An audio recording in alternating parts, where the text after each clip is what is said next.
ఏదైనా సరే పెద్ద విషయాన్ని, గొప్ప సంగతిని అతి స్వల్పంగా అర్థమవటం కొరకే సామెత వాడతారు. కనుక ఈరోజు దేవుని మాటలు, సామెతల గ్రంథం గురించి మనం ఆలోచిస్తే 2028 సంవత్సరాల క్రితం రాయబడినటువంటి సామెతలు ఈరోజు మనకు ఉపయోగపడతాయని అంటే ఉపయోగపడతాయి. రాసింది సొలొమోను భక్తుడైనప్పటికీ కూడా రాయించింది పరిశుద్ధాత్మ దేవుడు. ప్రపంచంలో చాలా విషయాలన్నీ కూడాను మరుగులు పడిపోయి, చాలా విషయాలన్నీ కూడాను ఇదైపోయేవి. కానీ మందసంలో దాచబడినటువంటి 3 ఉన్నాయి. ఏంటి?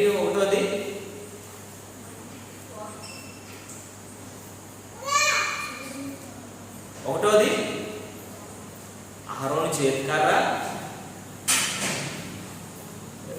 తర్వాత మన్నాగల పాత్ర, మళ్ళీ 10 ఆజ్ఞలు కలిగినటువంటి మన్నాగల పాత్ర. మన్నా ఎలాంటిదంట? ఉదయంది మళ్ళీ రేపటి ఉంచుకుంటే ఏమైపోద్ది? పురుగులు పట్టేస్తుంది.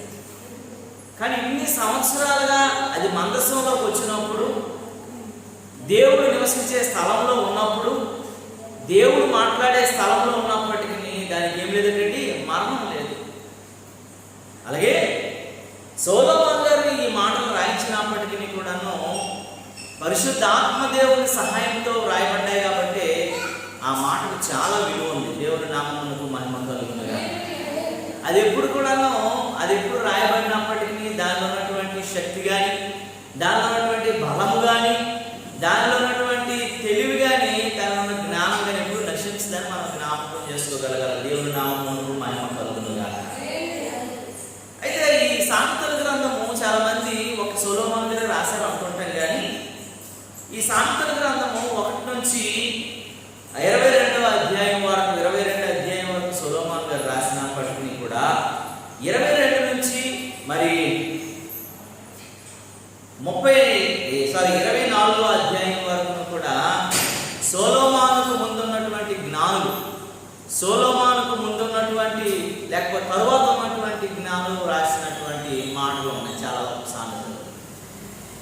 అలాగే తరువాత 25 నుంచి 29 వరకు యూదా రాజు అయినటువంటి హిజ్కియా రాసినటువంటి మాటలు ఉన్నాయి. హిజ్కియా గారు కూడా చాలా విషయాలు రాశారు. వారి సేవకులు రాశారు, ఆయన రాయలేదు. అలాగే మరి 29 నుంచి 30 వచ్చేసరికి ఎవరు రాశారంటే ఆగూరు రాశాడు. 31 వచ్చేసరికి లేవీయులైనటువంటి వారి తల్లి ఉపదేశించి రాసినటువంటి మాటలు. ఇది ఒకరే రాసింది కాదు, చాలా మంది రాసుకొచ్చారు. అయితే పిల్లరా, ఈ కీర్తనలో చాలా విషయాలు, సామెతల్లో చాలా విషయాలు దాగుంది. చూడండి, ఒక మాట రాజుల మొదటి గ్రంథంలో ఒక మాట రాసిపడింది. చదవండి ఒకసారి. రాజుల మొదటి గ్రంథము 4వ అధ్యాయం 29-30 వచనాలు ఇలా ఉన్నాయి.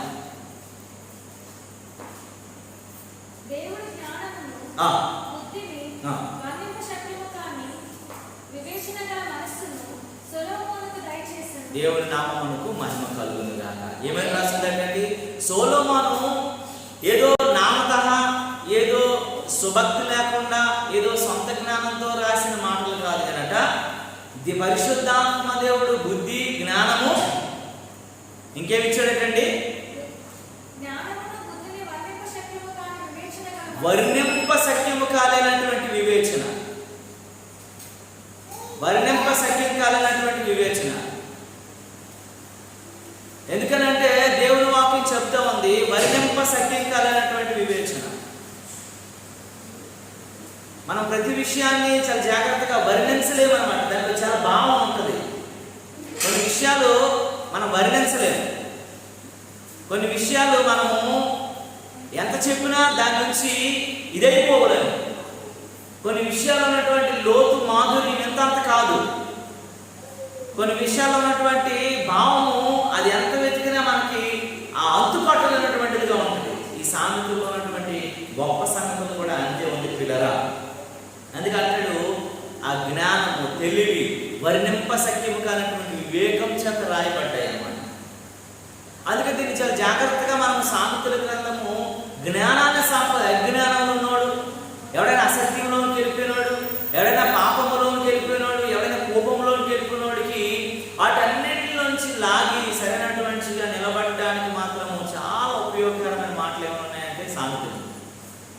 వాడి జీవితం సంచలమైపోయిన జీవితం, వాడి బ్రతుకు నాశనానికి వెళ్ళిపోయిన బ్రతుకులను కూడా మళ్ళీ దేవుడు సరిచేసి నిలవబెట్టగలగడానికి ఉపయోగకరమైన మాటలు ఏమన్నా ఉన్నాయంటే సామెతలు. కనుక పిల్లరా, మనం ఈ విషయాలను చాలా జాగ్రత్తగా ఆలోచించాలి. అందుకే ఈ యొక్క సామెతల గ్రంథం రాసినటువంటి ప్రసంగి 12వ అధ్యాయంలో ఒక మాట చెప్తాడు. చూడండి, 11వ వచనంలో ఒక మాట అంటాడు, మీరు చదివితే. ప్రసంగి గ్రంథము 12వ అధ్యాయం 11వ వచనం చదవండి ఒకసారి.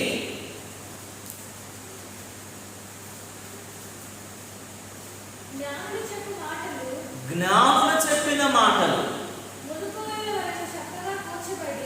మొలుకోల వలె చక్కగా కూర్చబడి, అదే దిగగొట్టబడిన మేకుల వలె ఉన్నాయి. ఇదంటే అలాగంటే దీని అర్థం ఏంటంటే పిల్లరా, మొలుకోలు వలె అంటే అర్థం ఏంటంటే బీడు బారిపోయినటువంటి మెట్టు భూమి ఉంటుంది కదా, అంటే కొరిని బారిపోయింది అంటారు ఆ భూమి. అది ఏమవుదు, ఎంత సాగు చేసినా పంటకు పనికి రాదు. కొరిని బారిపోయిందని అంటారు, బీడి బారిపోయిందని అంటారు. అది ఆట స్థలానికి తప్ప పంట స్థలానికి పనికిరానటువంటి స్థితికి వెళ్ళిపోయిన దాన్ని చక్కగా దాన్ని దున్ని, అంటే సాళ్ళు వస్తుంది కదా, ఇలా దున్నుతున్నప్పుడు సాళ్ళు వస్తాయి కదా, విత్తనాలకి అనుగుణమైనటువంటి సాళ్ళు వేయబడి పంట ఫలభరితమైనదిగా మార్చగలిగినటువంటి స్థితిలోనికి రాగలగడానికి ఉపయోగకరమైనదిగా మార్చగలిగారు. దీని ఉద్దేశం ఏంటంటే, ఈ యొక్క సామెతల ద్వారా మన జీవితాలంట మనం బీడిబారిపోయిన బ్రతుకులు, నాశనమైపోయినటువంటి జీవన విధానాలు, చెడిపోయినటువంటి జీవన సంబంధమైనటువంటి ఆలోచనలు, తప్పుడు మార్గాల్లోకి వెళ్ళిపోగలిగినటువంటి మన నడతల్ని సరిచేయగలిగి బీడిబారిపోతున్న మన బ్రతుకులను, కఠినమైపోతున్న మన హృదయాలను దున్ని సరిచేసి మళ్ళీ ఫలించగలిగినటువంటి వాటిగా మార్చగలిగే శక్తి ఈ మాటల్లో ఉన్నది. దేవుని నామమునకు మహిమ కలుగును. నీ జీవితం పాడైపోయింది, నీ హృదయం పాడైపోయింది, నీ బ్రతుకు పాడైపోయింది.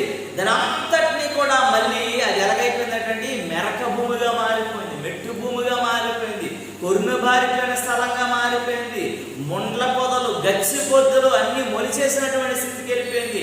ఇక ఏది పండించడానికి అయోగ్యమైనటువంటి పనికిరానటువంటి జీవనం అయిపోయింది. దాన్ని కూడాను ఈ మాటల ద్వారా మళ్ళీ, ఈ జ్ఞానం ద్వారా మళ్ళీ సరిచేసి ఉన్నతమైనటువంటి సారవంతమైనటువంటి జీవన విధానాన్ని చేయగలిగే మాటలు అన్నాయి. దేవుని నామమునకు మహిమ కలుగును. అందులో 13వ వచనంలో ఇంకొక మాట చెప్తాడు. చూస్తే ఈ మాటలో 13వ వచనం అంటాడు, 12:13లోని, ఇదియుగాక నా కుమారుడా, ఏంటండి హితోపదేశం అంటే ఉపదేశానికి మరికొంచెం ముందుకెళ్తే అది హితోపదేశం అంటారు. చదవండి. పుస్తకములు అధికంగా రచించబడును, దానికి అంతం లేదు.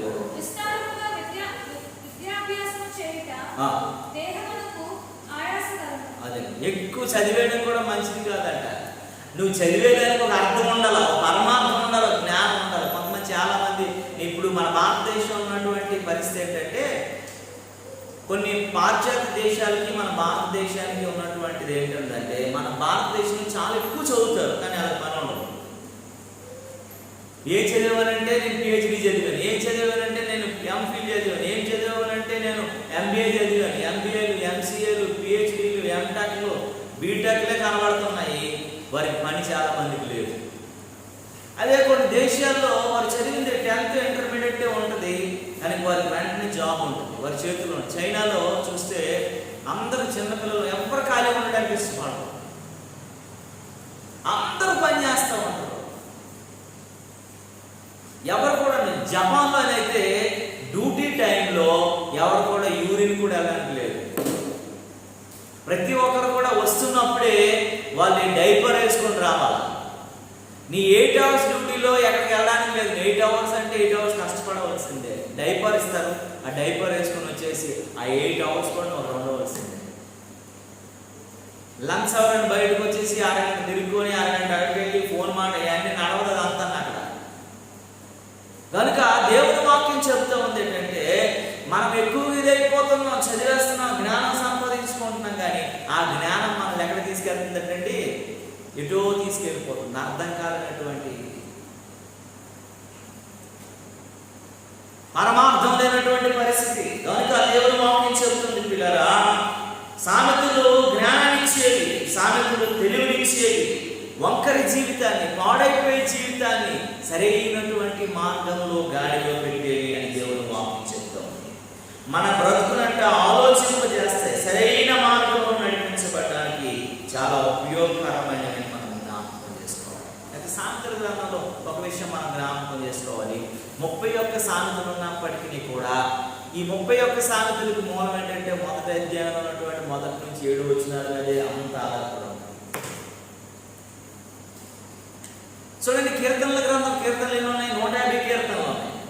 కానీ బేస్డ్ ఆన్ ఫస్ట్ కీర్తన, ప్రతిదీ కూడా ఒకటో కీర్తన మీదే 150 కీర్తనలు కూడా ఆధారపడతాయి. ఏంటి దానిలో నీతి ఏంటంటే, నువ్వు ఏంటి దుష్టులు ఆలోచించకుండా నడవకూడదు, పాపుల మార్గం నిలవకూడదు, అపహాస్యం కూర్చుని చోట కూర్చోకూడదు. నీతి అంతా దాని మీదకే వస్తుంది మనకి ఎక్కడ చూసినా సరే.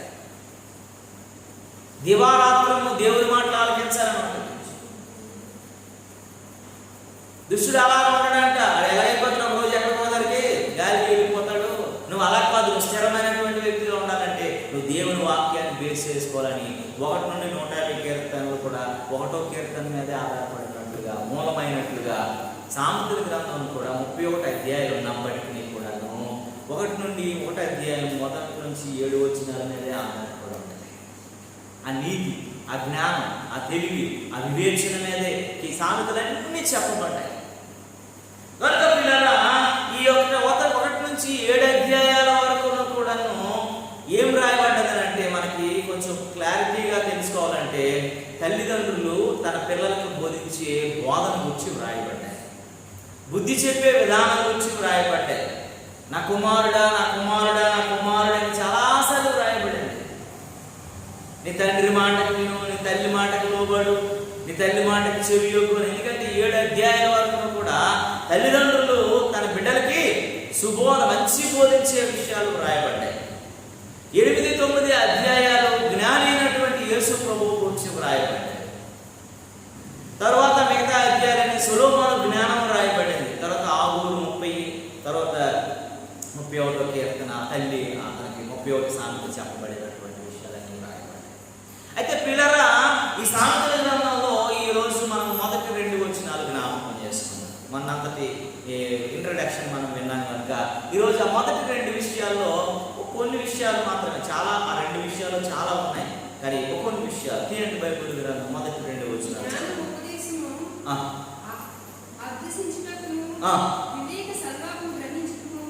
కాదమ్మా, ఫస్ట్ మొదటి చదువుతుంది. దావీదు కుమారుడను ఇశ్రాయేలు రాజునైన సొలొమోను సామెతలు. అతను ఇంట్రడక్షన్ చేసుకుంటున్నాడు రాసినటువంటి గ్రంథకర్త. నేను ఎవరినంటే మనం ఎక్కడికైనా ఏం చేస్తాము, మై సెల్ఫ్, మనం ఏంటంటే మన సెల్ఫ్ ఏంటనేది మనం చెప్తున్నాం.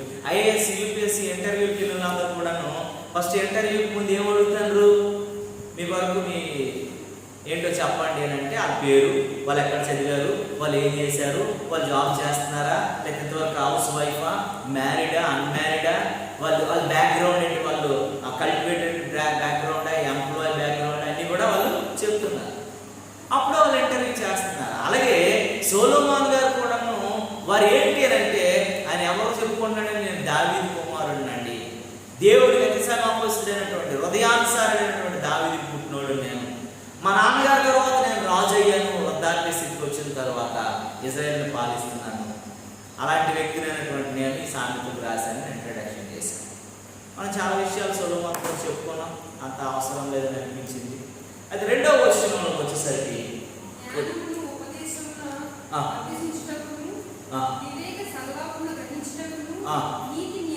చాలు చాలు చాలు. ఇక్కడ 3 విషయాలు ఉన్నాయి 2వ వచనంలో. ఏమున్నాయట? జ్ఞానము, ఉపదేశము, వివేకము. 3 విషయాలు ఉన్నాయి. ఈరోజు 3 చెప్పాలంటే చాలా టైం కావాలి. ఒక జ్ఞానం అంటే ఏంటి అనే విషయాన్ని యొక్క సాయంత్రకాల సమయంలో జ్ఞాపకం చేసుకున్నాం. జ్ఞానం అంటే ఏంటనేది మనకు తెలియాలి. జ్ఞానాన్ని సమస్తాన్ని కూడా, అన్ని విషయాల్లో కూడా జ్ఞానమే కదా ప్రప్రదమైనది. జ్ఞానం లేకపోతే మనం ఏమి చేయలేము. అందుకే మీరు అజ్ఞానులో లేక కలపడమంటున్నాడు తప్పించబడాలంటే బుర్ర ఉపయోగించిన అంటారు. అంటే బుర్రలో ఏముందని? జ్ఞానం ఉందని. అరే తెలివి ఉపయోగించురా అని అంటాం. దాని ముందు ఒక మాట వాడతారా? మొద్దు ఏం ఉపయోగించాలంటాడు? తెలివి ఉపయోగించమాట. అంటే ప్రతిదానికి జ్ఞానమే కాబట్టి మనం జ్ఞానాన్ని ఉపయోగించే వాళ్ళమే ఉండాలి. దేవుడు నామమునకు మహిమ కలుగునుగాక.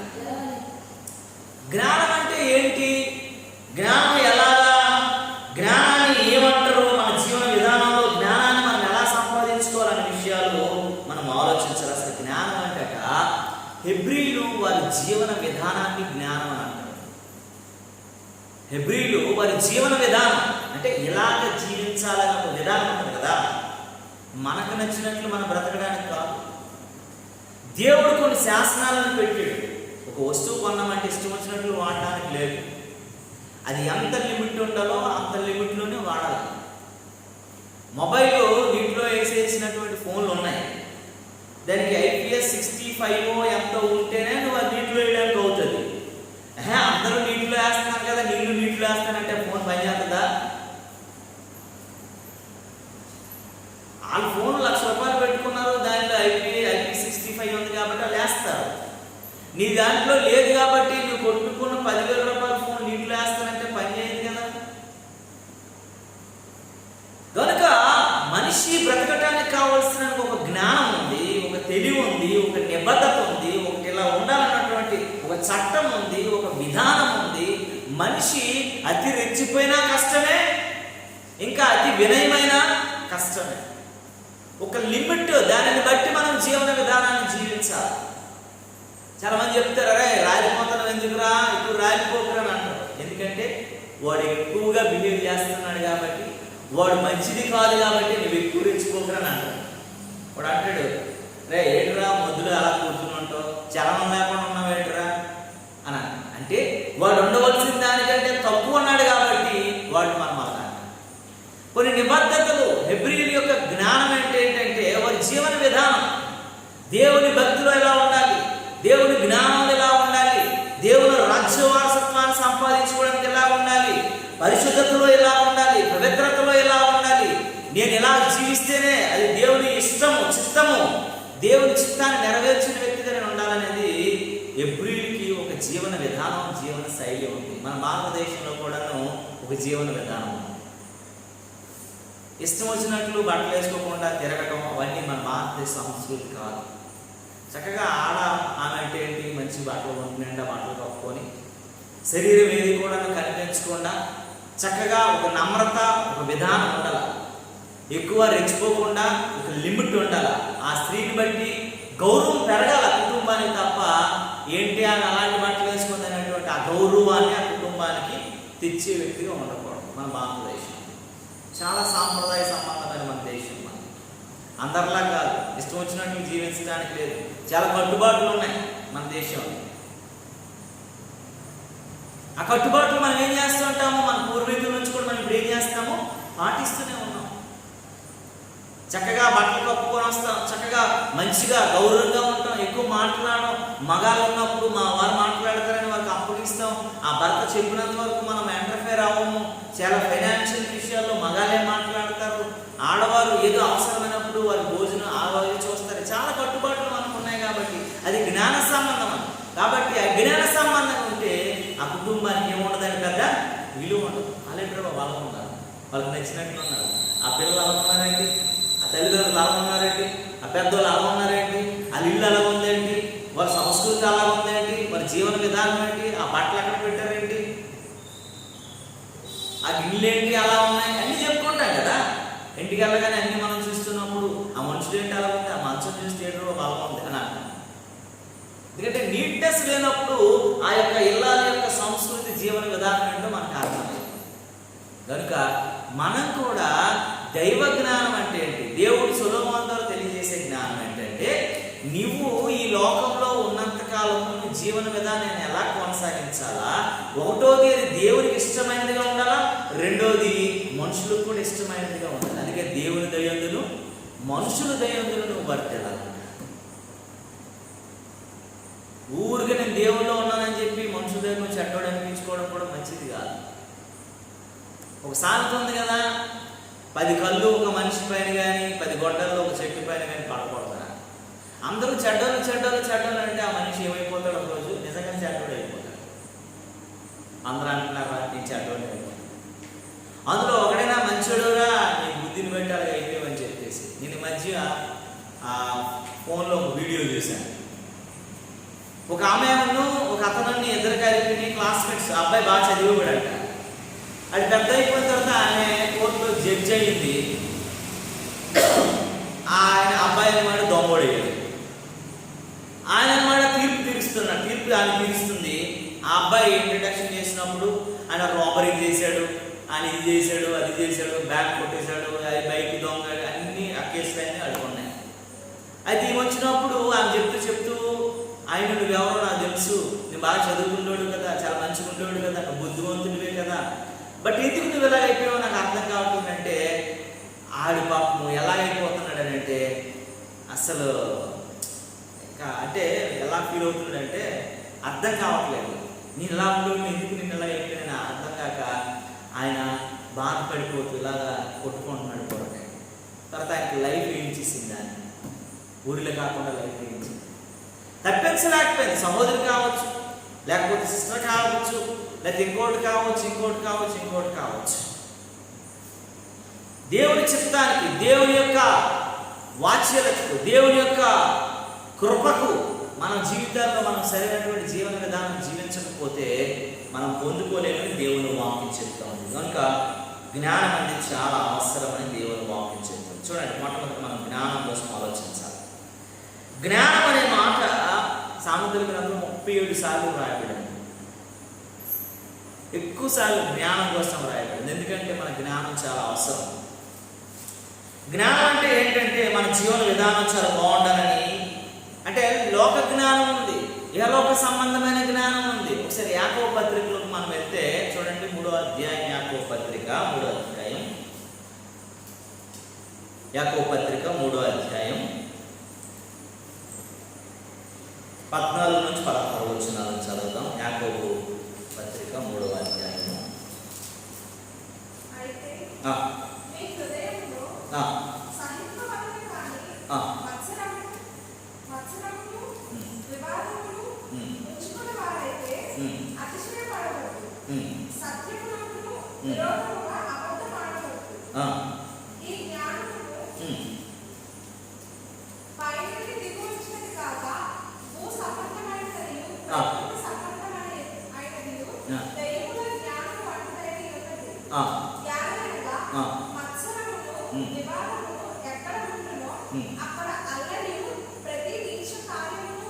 దేవునికి స్తోత్రము కలుగుతుంది.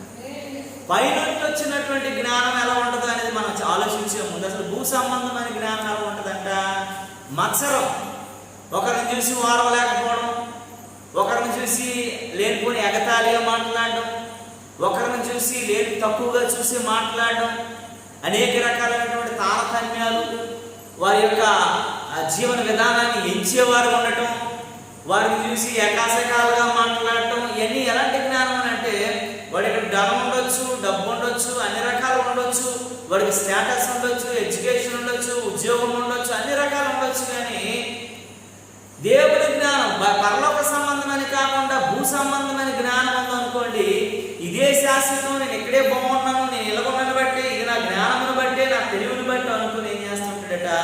అనేక రకాలుగా మత్సర పడిపోతాడు. అనేక రకాలుగా, అనేక విధాలుగా ఏమైపోతాడటండి మనిషి. ఈ భూ సంబంధమైనటువంటి జ్ఞానం అంట ప్రకృతి సంబంధమైనటువంటి దెయ్యముల జ్ఞానము వంటిదై ఉన్నదంట. ప్రకృతి సంబంధమైనటువంటి దెయ్యాల జ్ఞానం ఎలా ఉంటుంది అంటే, దెయ్యం ఎలా ఉంటుంది, దాని జ్ఞానం అంతా ఎలా ఉంటుంది? ఎవరిని హింసిద్దామా, ఎవరిని తక్కువ చేద్దామా, ఎవరిని లేనిపోని మాట్లాడదామా, ఎవరికి ఏదైనా ఒకటి అందామా, లేనిపోని వాళ్ళకి అందించేద్దామా, ఇవన్నీ ఎలాంటి జ్ఞానం? దైవ సంబంధమైన జ్ఞానం. ఎవరిని వస్తున్నారనుకో, చూస్తండి ఏంటమ్మా, ఎంతవరకు ఏం చేశాడు, దీనికి డౌట్, అడిగి పని ఏమి ఉండదా ఏంటంటే, ఓ పాప ఏదో లేట్ అయిపోయింది, బస్సు దొరకలేదు, ఇంకోటి ఆటో దొరకలేదు, అవి వచ్చింది, ఎంతవరకు పరలోకానికి ఎప్పుడో వచ్చేయాలి కదా, ఎక్కడికి వెళ్ళి ఉండదు, అన్నీ ఈడే డిజైన్ చేసి మాట్లాడుతూ ఉంటాడు. అది ఎన్నో ఉంటాయి కదా. ఇప్పుడు బయటికి వెళ్ళే మనిషి మధ్యలో ఏమో రావచ్చు, లేకపోతే ఏదో పని చెప్పవచ్చు, లేకపోతే వెళ్ళిన పని జరగకపోవచ్చు, లేకపోతే మన రాకపోకల అంతర్యాలు జరగచ్చు. మనం ఒకరిని బ్లేమ్ చేయటం అదంతా కూడా దయ్యపు సంబంధమైనటువంటి జ్ఞానం అంట. అది పరలోక సంబంధమైన జ్ఞానం కాదు, అది దైవ చిత్తానుసారమైన జ్ఞానం కాదు. వాళ్ళెన్ని శ్రమలు పడొచ్చారో, వాళ్ళెన్ని కష్టాలు పడొచ్చారో, వాళ్ళెన్ని బాధలు పడొచ్చారో ఎవరు తెలుసు. మొన్న నేను ఒక వ్యక్తిని చూశాను, ఆ భార్య భర్త అది ఒక 2 పిల్లలు ఉన్నారు. ఆ బండి ప్యాచ్ అయిపోయింది, మంచి చీర కట్టుకుంది, జిగేలు మంచి చీర. ఆ పిల్లలు కూడా బూట్లు మళ్ళీ అన్నీ వేసారు, పాపం మెడలు తిరగలేనట్టు నగలేసిపోయింది. అతను కూడా మంచి టక్కు టుక్కున చక్కగానే ఉన్నాడు పిల్లవాడు. ఈ మధ్యలో ప్యాచ్ అయిపోయింది. అది ఎవడో ఫోన్ చేస్తున్నాడు వీడికి. ఫస్ట్ అన్నాడు ప్యాచ్ అయిపోయింది వస్తాను అన్నాడు.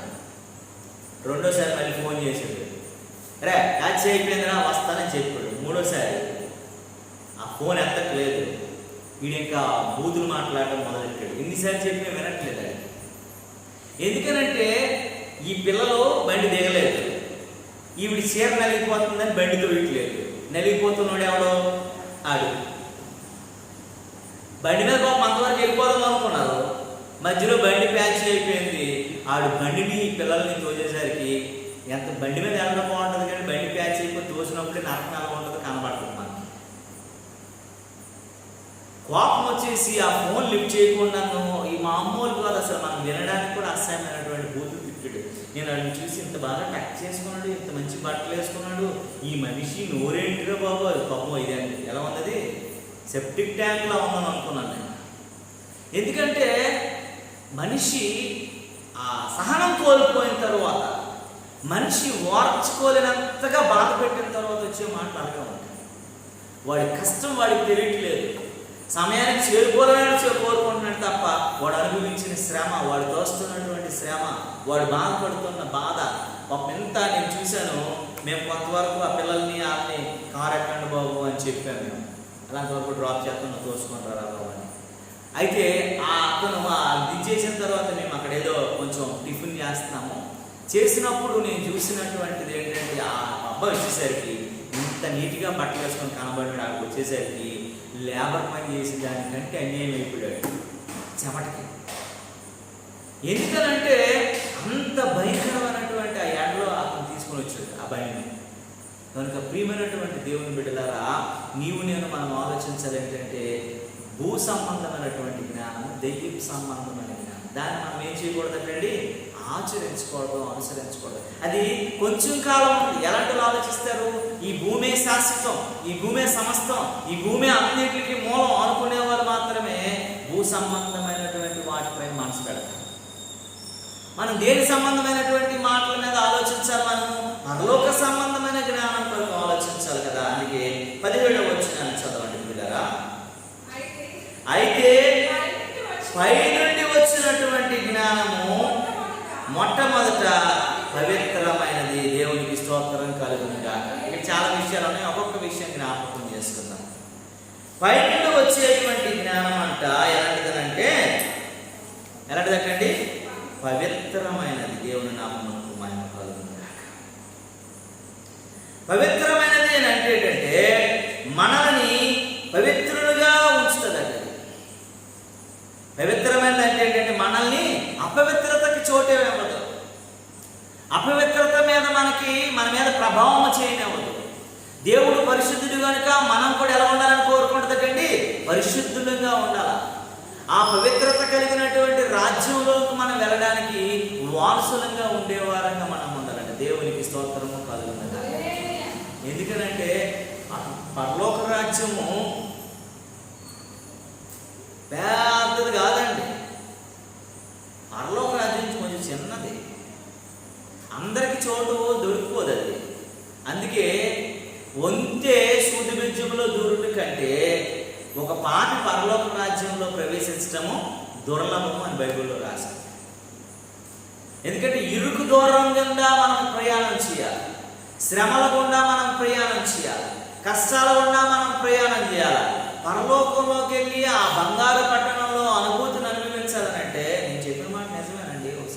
16 అధ్యాయం చదవండి, ప్రకటన గ్రంథం 24 వచ్చిన చదవండి.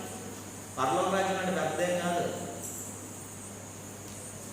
మనందరూ మనలో చెప్పినట్లు పుష్పక విమానం ఉంది, ఎంతమంది ఎక్కినా కూడా చూడటం ఉంటుంది. అలా కాదు, అది దొరికిందమ్మా. 16:24 తీయండి, ప్రకటన గ్రంథం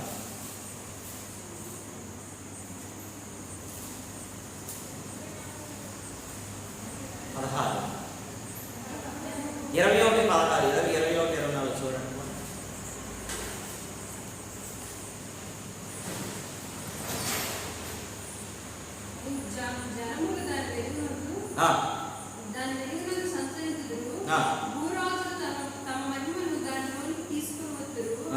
అక్కడ రాత్రి లేనందున దాని గుమ్మములు పక్షి వల్ల ఏమాత్రం వేయబడవు. జనములు తమ మహిమను ఘనతను దానిలోనికి తీసుకుని వచ్చేదరు. గొర్రెపిల్ల యొక్క జీవగ్రంథమందు రాయబడిన నేను తర్వాత మీకు చూపిస్తాను అన్నమాట. దేవుని వాక్యం తర్వాత చెప్తాను, ఇంకా మాట చూపిస్తాను.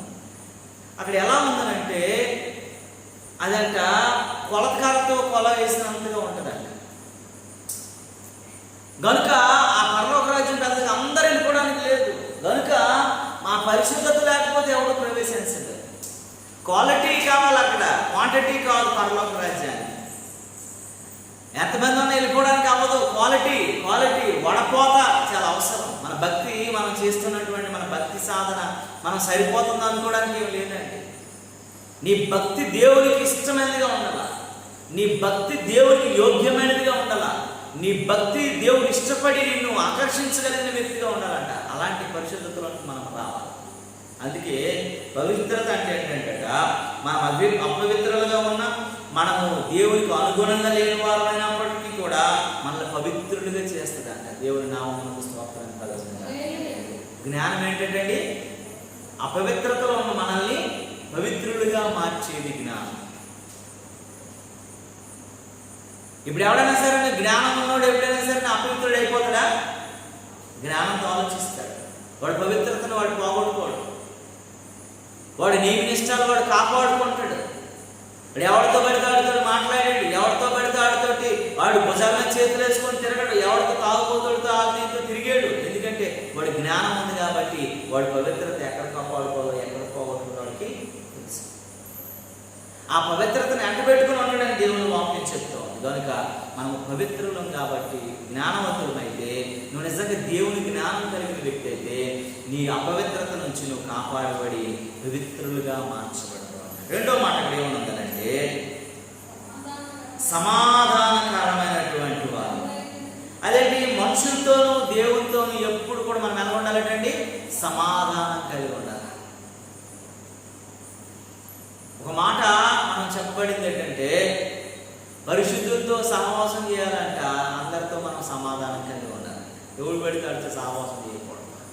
ఎందుకంటే దుష్టుల ఆలోచన చప్పున నడువక, పాపుల మార్గమును నిలువక, అపహాస్యులు కూర్చోటి చోటు కూర్చోకూడదు. అందరితో పాటు కలిసిపోకూడదు. నీకంటూ ఒక ప్రత్యేకమైనటువంటి జీవన విధానం ఉండాల. అది దేవునికి మానవునికి ఇష్ట కలిగినటువంటి జీవన విధానం ఉండాలట. అందరితో సమాధానంగా ఉండాలి. ఎవరితో గొడవ, ఎవరితో విరోధంగా ఉండకూడదు, ఎవరితో మొహం మార్చుకునేటట్టు ఉండకూడదు.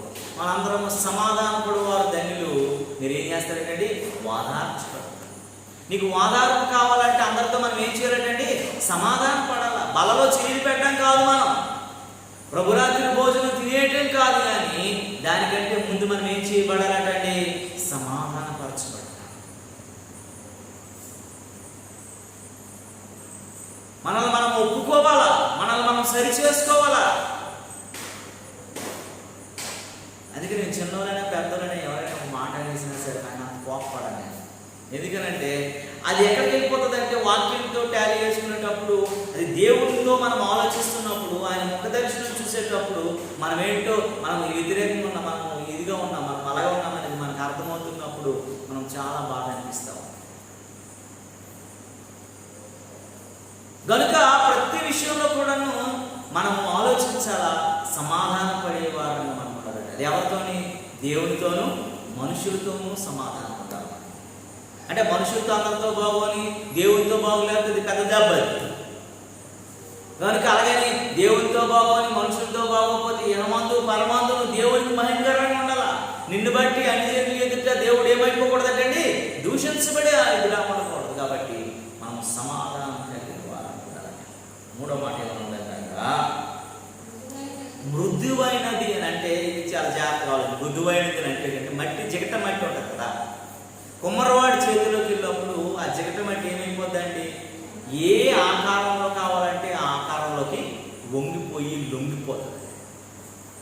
మనం కూడా మృదువైన వారం అని అంటే ఏంటంటే దేవునికి ఏ రూపం, ఆయన స్వరూప్యంలోనికి, ఆయనలాగా, ఆయన మృదత్వంలోనికి, ఆయన త్యాగంలోనికి, ఆయన జీవన విధానంలోనికి మనం నిజంగా జ్ఞానవంతులు, దైవ జ్ఞాన సంబంధుల అయితే మనం ఏమైపోవాలంటే లొంగిపోవాలంట, వంగిపోగలిగినటువంటి అనుభూతిలోకి వెళ్ళిపోవాలంట. ఆ స్వరూప్యంలోకి మనం వెళ్ళేవారంట, ఆ మృదత్వంలోకి వెళ్ళిపోగలగాలి. కనుక ఆయన స్వరూపంలో అందుకనే జిగట మట్టి లాంటి మృదువు కలిగిన వారంగా మనం మారిపోవాలంట. మనలో కొంచెం కూడా గట్టితనం ఉండకూడదు. ప్రతి విషయంలో కూడా దేవుడు చెబుతున్నప్పుడు, దేవుడు సరిచేస్తున్నప్పుడు, ప్రతి కష్టకాలంలో దేవుడు మనల్ని హితబోధ చేస్తున్నప్పుడు ప్రతి విషయంలో కూడాను మనము దానికి తగ్గట్టుగా మన మృదత్వాన్ని దేవుని చేతిలో మనము మలిచిపోవాలంట, మలిచబడాలంట. మనం ఆయనకి నచ్చినటువంటి, నువ్వు పనికిరాని వ్యక్తిగా కాకుండా పనికొచ్చే వ్యక్తిగా మనం ఉండగలగాలి. మనం ఎలాంటి అనమాట అండి, పనికిరాని పాత్రను నేను యేసయ్యా, పగిలి పారవేయబడితి నేను యేసయ్యా, కుమ్మరి నీవని విన్నా నా చెంతకు రమ్మని అన్నా, నీకిష్టమైన పాత్రను చేసి నీ సేవకై వాడుమా. మనం ఎలాంటి అనమాట, జిగటమట్టిగా ఉన్నాం కానీ పాత్రకి యోగ్యత కలిగిన వారం లేదు. ఎన్నిసార్లు చేసినా ఆ పాత్ర ఏమైపోతుందండి, పగిలిపోతుంది, పారవేయబడగలిగినటువంటి పాత్రగా అయిపోతుంది. అందుకే మనం మృదువైన స్వభావం, నువ్వు నిజంగా దైవ జ్ఞానం ఉంటే, నిజంగా దేవుని స్వభావం కలిగిన జ్ఞానం ఉంటే, నిజంగా దేవుని చిత్తానుసారమైనటువంటి జ్ఞానం ఉంటట, నువ్వు మృదువైన స్వభావిగా మారుతావని దేవుడు వాక్యం చెప్తాడు. దేవుని నామం ఆ స్వభావంలోకి మనం రావాలంట. దైవ జ్ఞానం సంపాదించుకున్నామంటే ఆ మృదువైన జీవన విధానంలోకి రావాలి. దేవుని చేతిలో దేవునికి నచ్చిన పాత్రగా మార్చబడేటువంటి అనుభవంలోకి రావాలి. నాలుగోది అంటాడు సులభముగా లోబడడం. అంటే బైబిల్ గ్రంథంలో ఏముంది, ఎన్నిసార్లు గద్దించిన లోబడిన కుమారుడు అని ఏమైపోతాడు అంటే హఠాత్తుగా నాశనం అయిపోతాడు. ఎన్నిసార్లు దేవుడు గద్దిస్తున్నా సరే నువ్వు వినకపోతే, ఎన్నిసార్లు నువ్వు దేవుడు మాట్లాడుతున్నా వినకపోతే, ఎన్నిసార్లు వాక్యంతో దేవుడు హెచ్చరిస్తున్నా వినకపోతే, ఎన్నిసార్లు దేవుని మాటలు నీ హృదయంలో గుచ్చుతున్నా వినకపోతే, ఎన్నిసార్లు దేవుని వాక్యం నీ హృదయాన్ని సంధిస్తున్నా వినకపోతే, ఎన్నిసార్లు దేవుని వాక్యం చేత దేవుడు నిన్ను ఉదక స్నానం చేస్తున్నప్పుడు కూడా పట్టించుకోకపోతంట, అది నీకు ప్రమాదము అని దేవుని వాక్యం. దేవుని జ్ఞానం నీలో ఉందంటే, దేవుని బుద్ధి నీలో ఉందంటే, దేవుని యొక్క మరి ఆ యొక్క జ్ఞాన సంబంధమైన వ్యక్తిగా నువ్వు మలచబడ్డానంట, సులభముగా లోబడాలి. అక్కడ రాసింది కదమ్మా, ఏమనుంది, సులభముగా లోబడాలి. దేవుని మాటకి సులభముగా అంగీకరించడం, దేవుని మాటకి సులభముగా విధేయత చూపించడం, దేవుని మాటకి నిన్ను నీవు అప్పగించుకునే వ్యక్తిగా మారిపోవాలి. నీ సొంత నిర్ణయాలు, నీ సొంత ఆలోచనలు కాదు, దేవుని మాటకి నీ యొక్క ఆలోచన సరిపోతుందా లేదా, దేవుని ఉద్దేశానికి నీ ఉద్దేశం సరిపోతుందా లేదా, దేవుని యొక్క మరి చిత్తానికి నీ యొక్క ఆలోచనలు కరెక్ట్గా ఉన్నాయా లేవని మనం ఏం చేసుకోవాలంటండి, ఆలోచించుకొని దేవుని మాటకి సులభముగా మనం ఏమైపోవాలంటండి, లోబడాలి. దేవుడు నిన్ను బట్టి బాధపడకూడదు, దేవుడు నిన్ను బట్టి ఆందోళన చెందకూడదు, దేవుడు నిన్ను బట్టి దుఃఖపడకూడదు, దేవుడు నిన్ను బట్టి ఏ రకమైనటువంటి అవిధేయుడైనటువంటి ఆలోచన ఉండకూడదు. చాలాసార్లు బైబిల్ గ్రంథంలో చాలా మంది మనం చూసాం, వారికి సులభంగా దేవుని మాట ఎన్నిసార్లు చెప్పినా వారు లోబడిన వాళ్ళు చాలా శ్రమలకు వెళ్ళిపోయారు, చాలా శ్రమల్లోకి వెళ్ళిపోయారు. చాలా మందిని మనం చూసుకొచ్చాం కదా. గెహజీ దేవుని సేవకుడు మాట్లాడారు, నయమానికి వచ్చినటువంటి కుష్టి వ్యాధితో బాధపడ్డాడు.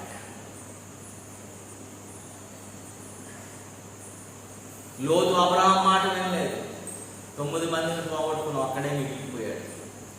నయోమి దేవుని మాట వినలేదు, దేవుని చిత్తాన్ని, కరువు కష్టాల్లో దేవుని కొరకు నిలబడలేకపోయింది. భర్తని, కుమారుల్ని, కోడల్ని పోగొట్టుపోయింది. చాలా మంది ఉన్నారండి. కనుక నువ్వంట సులభంగా దేవునికి లోబడగలిగిన వ్యక్తిగా ఉండాలి. సులభంగా దేవునికి లోబడాలి. ఆయన మాటకు విధేయత కలిగి ఉండాలి. కఠినమైనటువంటి మనస్తత్వం కాకుండా దేవుడు నాతో మాట్లాడుతున్నాడు, దేవుడు నన్ను దర్శించాడు, దేవుడు ఈ మాట ద్వారా నాకు బుద్ధి చెబుతున్నాడు, నేను సరిచేయబడాలి, నేను మలచబడాలా, నేను మారబడాలనేటువంటి ఉద్దేశంతో నువ్వు సులభంగా నీవే దేవుడి వాక్యకు విధేయత చూపించే వ్యక్తిగా ఉండాలి. 5వదిగా కనికరం. కనికరం ఉంచేవారు ధన్యులు, వారి కనికరాన్ని పొందుకుంటారు. చాలా మందికి కనికరం ఉండదు. కొంతమందికి కనికరం చూపిస్తే వాళ్ళే మన కంట్లో కర్రాడతారు.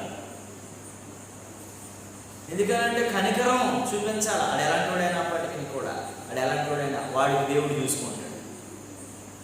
బీదలను కనికరించి వాడు యెహోవాకి అప్పించేవాడు అంటాడు.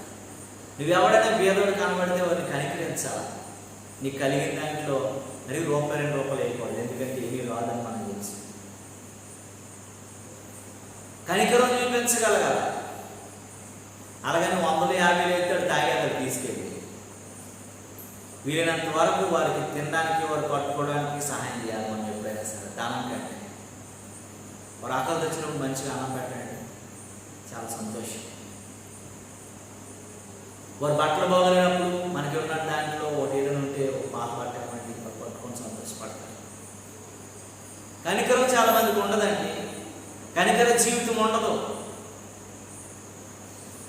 నేను చాలా మందిని చూశాను, పాత అయిపోయి కన్నాలు అయిపోయి చీరలు కూడా దాచి మొత్తాన్ని కుట్టించుకుంటూ ఉంటాయని ఉంచాను. అన్ని రకాలను కూడా నేను చూశాను. ఎందుకంటే ఎవరికి ఉపయోగకరంగా ఉండరు, ఎవరికి సహాయకరంగా ఉండరు, ఎవరికి దీవెనకరంగా ఉండరు, ఎవరు కూడా వారిని మెచ్చుకునేటట్టు ఉండరు. వారికి కనికరం బుద్ధి ఉండదండి. కనికరం చాలా అవసరం మనిషి జీవితం. అందుకే నువ్వు కనికరిస్తే నువ్వు కనికరాన్ని పొందుతావు. ధనవంతుడికి లోకంలో బీదలాజర్ మీద ఏం లేదండి, కనికరం లేదు.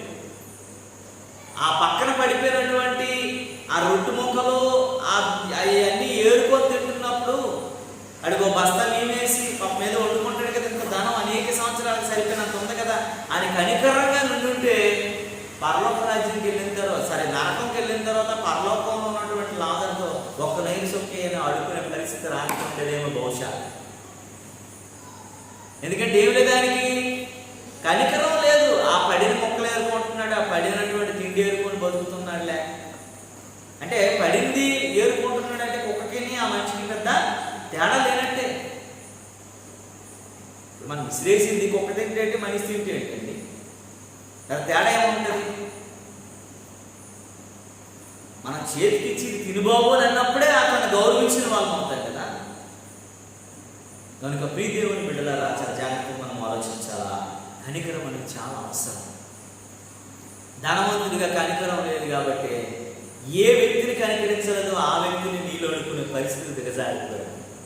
అనేక సంవత్సరాలకు సరిపోయినంత తిను, త్రాగు, సుఖించి అన్నాడు. ఆ రాత్రికి వచ్చేసరికి నీరు చొక్క లేకుండా పోయింది.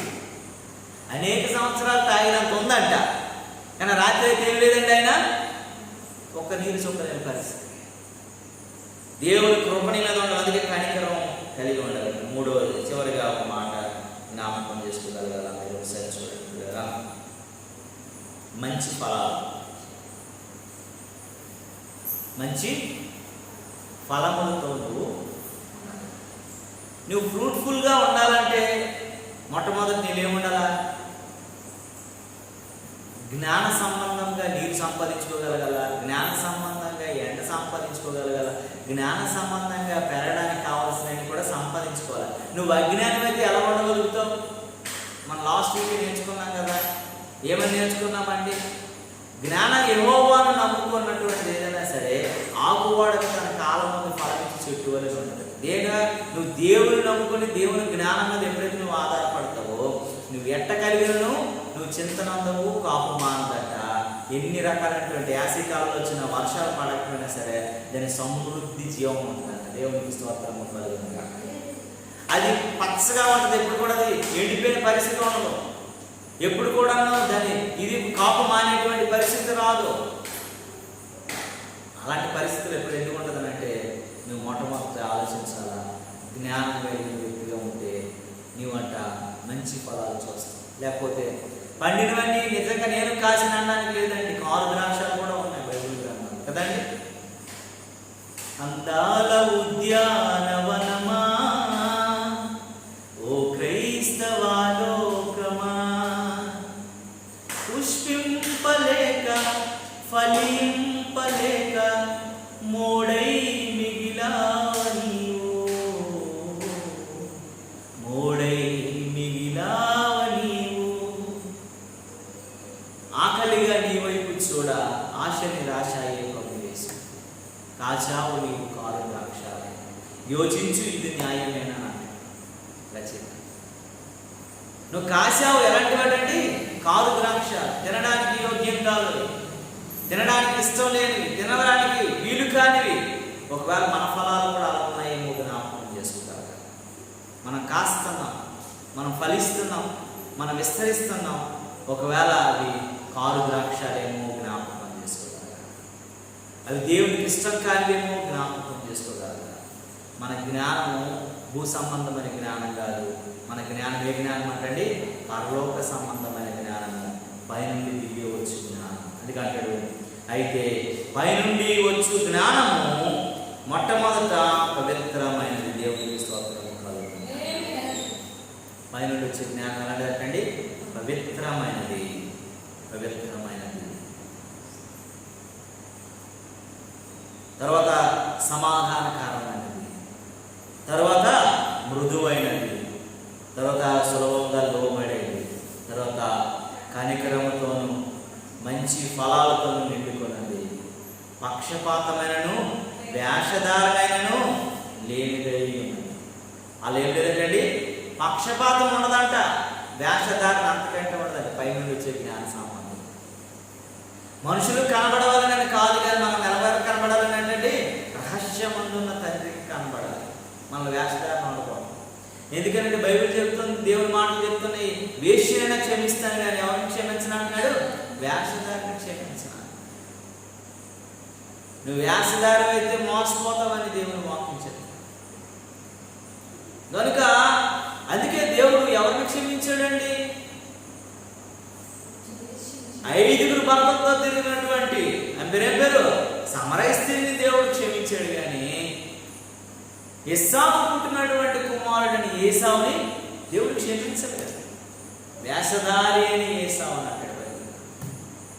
దేవుడు. వేషధారి ఇలాంటి పుట్టినా చచ్చినా ఒకడే అని చెప్పిన మాట జ్ఞాపకం. 5 ఉన్న వ్యక్తిని కూడా క్షమించి ఆమె ద్వారా ఊరునంత సమరయ దేశాలంతటినీ మార్చేశాడు, ప్రాంతానంతటినీ మార్చేశాడు. కానీ వాగ్దాన పుత్రుడిగా ఉన్నటువంటి ఏసావు జీవితం ద్వారా అతనంతా నాశనం తెచ్చుకున్నాడు, సమాధానం లేని వ్యక్తి అయిపోయాడు, చివరికి వేషధారిగా మిగిలిపోయాడు, భయంకరమైన స్థితికి వెళ్ళిపోయాడు. నీవు నేను మనం ఎలా ఉన్నామని ఆలోచించాలి. నీవు నేను మన జీవన విధానం ఎలా ఉందని ఆలోచించాలి. దేవుని చిత్తాన్ని మనం ఎలా కలిగి బ్రతుకుతున్నామని ఆలోచించాలి అని అంటాడు కదా. నీవు ఎలా ఉన్నావో జ్ఞాపకం చేసుకోనంటూ పక్షపాతమైన వ్యాసదారైన లేని ఉన్నది. అది పరలోక సంబంధమైన జ్ఞానంగా ఉండదు. ఒకరినొకలా చూడదు, పక్షపాత సంబంధంగా ఉండదు. అందరినీ ఒకేలా చూసే మనసు ఉంటుంది. అందరినీ ఒకటే. ఇప్పుడు ఈ 5 ఉన్నాయండి, ఇది ఉంది, ఇది ఉంది, ఇది మనకు మంచిగా చిన్నగా ఉందని చెప్పి దీన్ని నరికతమా అంటే మనం, అలాగే దీనికి ఏదైనా చిన్న దెబ్బ తగిలిందని బాధపడడం మానేస్తామా అంటే, దాని రక్తం కారుతున్నప్పుడు నొప్పి పెట్టకుండా ఉంటుందా ఏంటే, సేమ్ దీనికి ఏదైతే ఉన్నాయో దీనికి కూడా అంతే ఉంటాయి. కష్టం ఉంటుంది, బాధ ఉంటుంది, శ్రమ ఉంటుంది, నొప్పి ఉంటుంది, అన్నీ ఉంటాయి కదా. కనుక మన జీవనంలో మనం నిజంగా పరలోక సంబంధమైన జ్ఞానం కలిగి ఉంటట, మనం పవిత్రమైనటువంటి బిడ్డలంగా మనం మార్చబడాలంటే మనలో పక్షపాతం ఉండకూడదు. మళ్ళీ ఏముండదండి, వేషధారణ ఉండకూడదు. మనం ఎలా ఉన్నా సరే రహస్యం అందున్న తండ్రి మనల్ని చూస్తున్నాడు. రహస్యవంతున్న దేవుడు మనల్ని చూస్తున్నాడు, మనల్ని పరిశీలన చేస్తున్నాడు. ఆయన పరిశీలన దేవుడు లేడని బుద్ధిహీనుడు తమ హృదయంలో అనుకుందురు. అది ఎలాంటి వాళ్ళంటే చెడిపోయిన వాళ్ళు, అది ఎలాంటి వాళ్ళంటే పాడైపోయిన వాళ్ళు, అది ఎలాంటి వాళ్ళంటే పూర్తిగా దేవుడికి వ్యతిరేకంగా ఉన్న వాళ్ళు. అయినా దేవుడు ఆకాశం నుండి నరులను ఏం చేస్తున్నాడు? పరిశీలన చేస్తా ఉన్నాడు. దేవుడు నామమునకు మహిమ కలుగును. ఎవడు ఎలా ఉన్నాడు, ఎవడేం చేస్తున్నాడు, ఎవడేం చేస్తున్నాడు ఆలోచిస్తున్నాడు.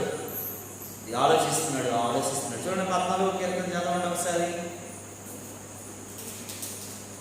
దేవుడు లేడని బుద్ధిహీనులు తమ హృదయంలో అనుకొందురు, వారు చెడిపోయిన వారు అసహ్య కార్యములు చేదురు, మేలు చేయువాడు ఒక్కడును లేడని అంటున్నాడు. చూడండి, వివేకము కలిగి దేవుని వెనక్కి వారు కలరేమో అని యెహోవా ఆకాశమును నరులను చూచి నరులను పరిశీలించి వారందరూ దారి తొలగి బొత్తిగా చెడి ఉన్నారు, మేలు చేయువాడు లేడు, ఒక్కడైనను లేడు. యెహోవాకు ప్రార్థన చేయక ఆహారం మింగినట్లు నా ప్రజలు ఏం చేస్తున్నారండి? మింగుచున్నారు. పాపము చేయవారందరికీ ఏమి లేదటండి? తెలివి లేదా అని అంటాడు. దేవుడు లేడని బుద్ధిహీనులు అనుకుంటున్నారు, దేవుడు చూస్తున్నాడు లేదని అనుకుంటున్నారు. కానీ మీకు తెలివి లేదా? దేవుడు వివేకం కలిగిన నరులు ఏం చేస్తున్నాడు? పరిశీలన చేస్తున్నాడు, పరిశోధన చేస్తున్నాడు. నువ్వెలా ఉన్నావు, నీ స్థితి ఏంటి, నీ పరిస్థితి ఏంటి, నీ జీవన విధానం ఏంటి, నువ్వు పవిత్రమైనటువంటి మనస్సాక్షితో దేవుని జ్ఞాన సంబంధమైన వ్యక్తిగా బ్రతుకుతున్నావా లేదని ఆలోచిస్తున్నాడని దేవుడు పదే సార్లు మనల్ని హెచ్చరిస్తాం. కనుక ఈరోజు 2వ వచనంలో పవిత్రత అనేటువంటి జీవన జ్ఞానం మన ఎలా ఉంది? ఆ పవిత్రతలో నేను ఈ అన్ని క్వాలిటీస్ ఉన్నాయా లేదా? ఇలాంటి పరిస్థితులు కలిగి మనం ఉన్నామా లేదా? నువ్వు నిజంగా దేవుని చిత్తానికి పవిత్రమైనటువంటి వ్యక్తిగా, అపవిత్రతను తొలగించుకొని ఉన్న వ్యక్తిగా ఉన్నావా లేదా? రెండవదిగా, నీవు సమాధానం కలిగి ఉన్నావా దేవునితో? ఇంకా సమాధానంలో ఉన్నావా? మూడవదిగా, మృదువైనటువంటి జీవితంతో దేవుని సారూప్యంలో చెక్కబడే వ్యక్తిగా ఉన్నావా? ఇంకా మొండి కలిగి బ్రతుకుతున్నావా? సులభంగా దేవుని మాటకు లోబడుతున్నావా లేదా? దేవుని మాట విధేయత కలిగి జీవిస్తున్నావా లేదా? దేవుని మాటకు కనికరం చూపించగలిగి అనేక మందిని కనికరములతో చూస్తున్నావా లేదా అని జ్ఞాపకం చేసుకోగలగాలి. మరి నువ్వు మంచి ఫలాలు ఫలిస్తున్నావా? కారు ఫలాలు ఫలిస్తున్నావా? తినడానికి యోగ్య సంబంధమైన ఫలాలు ఫలిస్తున్నావా? ఇంకా నీలో చేయలేని వేరు మొలుస్తున్నట్లయితే వాటిని మొలవకుండా నిన్ను నీవే సరి చేసుకోవడం దేవుని వాక్యం చెప్తూ ఉంది.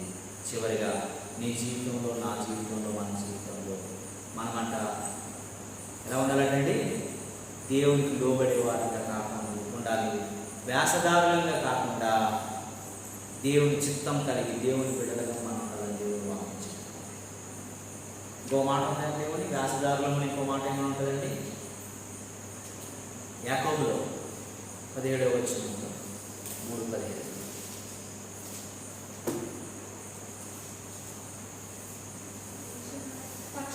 పక్షపాతం లేని వారిని అలాంటి బుద్ధితో ప్రభు జ్ఞాన సంబంధులుగా మనల్ని మనము ముందుకు కొనసాగుకునే వారిని ఉండాలని దేవుడి కొద్ది మాటలు మన ఇంటిలో దీవించుగాక. వచ్చే వారం ఉపదేశం కొరకు మనం కొన్ని నిమిషాలు జ్ఞాపకం చేసుకుందాం. దేవుని చిత్తానికి లోబడి దేవుడు ఏంటి ఉపదేశిస్తున్నాడు, ఏ ఉపదేశం పైన మనము ఉన్నాము, ఎలాంటి ఉపదేశంలో మనం నడుస్తున్నాము అనే ఆలోచనలోకి వెళ్దాం. ప్రార్థన చేసుకుందాం. ప్రభువా, ఈ సమయంలో మాతో మాట్లాడావు. మేము ఇంకా భూ సంబంధమైన జ్ఞానంలో కాకుండా, భూ సంబంధమైనటువంటి దెయ్యపు జ్ఞానంలో కాకుండా, పరలోక సంబంధమైన దైవ జ్ఞానంలో మమ్మల్ని మేము పవిత్రులుగాను, సమాధాన పడువారుగాను, మృదువైన వారుగాను, సులువుగానైనా మేము లోబడే వ్యక్తులుగాను మమ్మల్ని మార్చండి, సరి చేయండి. ప్రభు, మీ చిత్తానికి